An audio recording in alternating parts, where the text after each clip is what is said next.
Olá pessoal, hoje nós vamos entrar falando um pouquinho sobre as direções dominantes, que nós vamos começar a inserir agora aqui no Class 2. Os alunos tiveram algumas experiências, né, no centro, sobre se posicionar crozet, realizar os tandis ali em crozet, mas ainda não foi enfatizado todo esse domínio mesmo das direções. E esse ano, o Class 2, realmente um ano que o aluno saia, né, entendendo de uma vez por todas essa movimentação de direções, entender essas direções, para que depois, a partir do Class 3, a gente não tenha mais que se preocupar em ficar posicionando os alunos de forma correta. Então, o primeiro entendimento que o aluno vai ter que ter a partir de agora é que o lado, né, o nosso ponto de referência 1, ele se altera conforme o que a gente for realizar. Se a gente está na barra, né, a minha frente, quando eu começo a realizar o movimento aqui, né, ele é o meu ponto 1. Se eu virar lá para realizar a outra perna, meu ponto 1 de referência vira comigo, né? E quando eu vou para o centro, aí sim é minha frente da sala, a não sei que eu mude, né? A lateral, dê o ponto de referência, né? Então, no palco, geralmente o público é a referência ponto 1, né? E eu já venho falando também em outras aulas, já venho falando sobre essa diferença da referência de sala, né, e a referência do aluno, né, aquele quadradinho do aluno. Então, o aluno, a partir de agora, no Class 2, a gente vai dar muito foco nisso. A gente vai falar muito sobre isso com ele, sobre essa entender que o seu ponto 1, né, seria o mesmo ponto da sala, mas ele é como se a gente fosse, eu vou deixar aí um esquadrinho para vocês, né, no material de apoio, que vocês vão conseguir ver que há vários pontos 1, né, que o aluno vai acompanhar.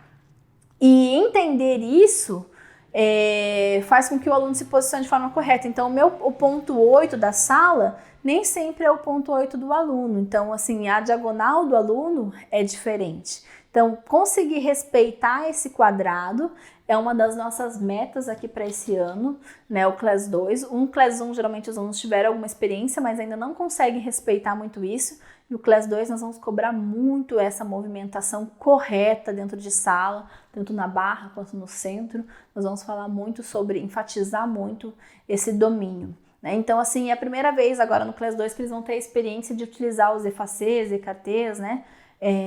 E os croisés na barra, né? Tendo essa mudança, né? De referência, ponto 1 um lado, e o outro lado, né? Realizando a outra perna. Então, vamos entender aonde é o ponto 2, o ponto 8, né? O croisé, que daí a gente vai ter, né, tanto os effacés, né, para dentro da barra, para fora da barra, né? Então, o aluno vai aprender a se movimentar de diversas formas. E quando a gente começa a trazer essas movimentações da barra, o que começa a acontecer é uma variação de braços que vai entrar como uma novidade agora para o Class 2. Né? Então, a gente não vai ter mais só aquele braço em segunda. Né? Então, os alunos, por isso que lá no Class 1, nosso foco é ensinar as pernas, o braço permanece em segunda, né? E começar a ensinar as cabeças, porque agora a gente começa com a mudança de direção e também as mudanças de braços, as fluidez de braço. Alguns braços começam a ser ensinados agora, outros vão partir lá para o 3, para o 4, conforme a evolução da aprendizagem desse aluno, certo? Mas é importante a gente entender que no centro os alunos já tiveram uma experiência em realizar lá os tandis, né? Já fizeram os tandis, algumas movimentações viradas, croisé, já utilizamos isso nas nossas aulas de anos anteriores, até os elementares tiveram já essa experiência. Mas agora a gente vai começar a utilizar até saltos de ponto, ou seja, o aluno vai sair de uma movimentação de 1.2 para 1.8, né? Diretamente. Então, esse ensino essa mudança, né, de direção, até os rondes vão passar ali pelos números pares, né, vão passar pelos ímpares também, né, então movimentação virando de um ponto ao outro, né, então começa a utilizar muito promenade para realizar isso, né, para dominar isso.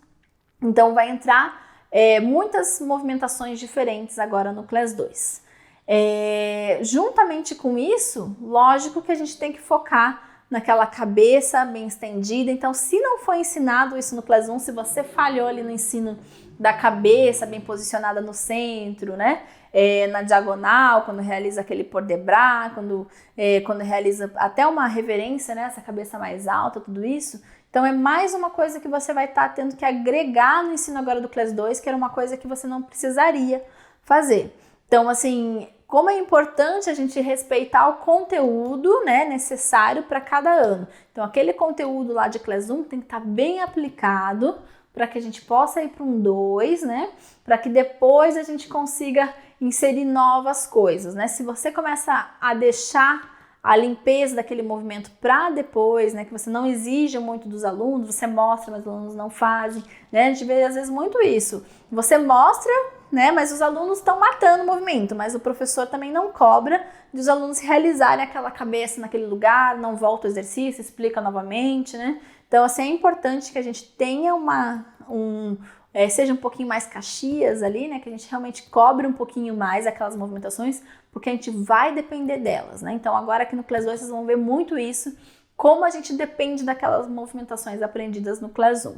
Então, as direções, a gente tem tanto as direções de corpo como as direções de perna. Às vezes eu posso estar posicionada croisé, né, e só alterando lá a minha perna, né, ela faz lá um croisé devant, daí faz um écarté, aí ela faz um effacé derrière, né.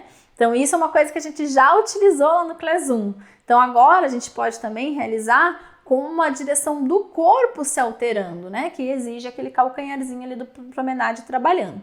Então, assim, tudo isso são movimentações novas que o aluno vai começar a ter a experiência a partir deste ano. Então, a partir da próxima aula, nós já iniciamos aí falando um pouquinho sobre as combinações de plié, né? Vamos falar um pouquinho sobre essa inserção de conteúdos novos, essas combinações, e vamos ir para nossas práticas já. Então, nos vemos em breve. Até mais!